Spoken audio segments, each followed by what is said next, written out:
মঙ্গলখালীতে একটি নৃশংস হত্যাকাণ্ড হয়েছিল। সেখানে দেখেছিলাম আমরা খালেদ আহমেদের মৃত্যু হয়েছিল।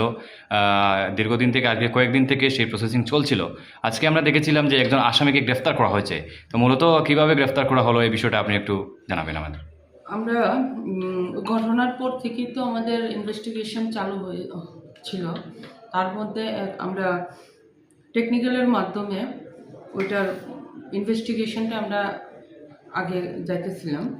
এর মধ্যে আজকে প্রায় 9:30-10টা নাগাদ আমরা একটা ইনফরমেশন পেয়েছি, সিক্রেট ইনফরমেশনে, যে রাগনা দিদিকে একজন ওই কেস সংক্রান্ত একটা আসামি দেখা গেছে।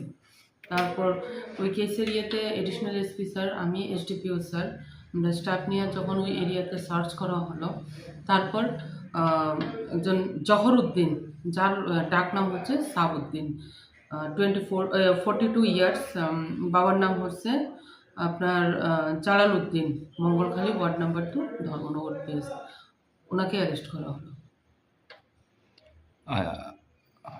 আচ্ছা, এই ঘটনার মূলে আমাদের ধর্মনগর পিএসে 2026-এর 17 নম্বর কেস, 21 তারিখ 21/3/26, আর সেকশন হলো 351+3, 126+2, 109+1, 118+2 and 3+5 of BNS 23।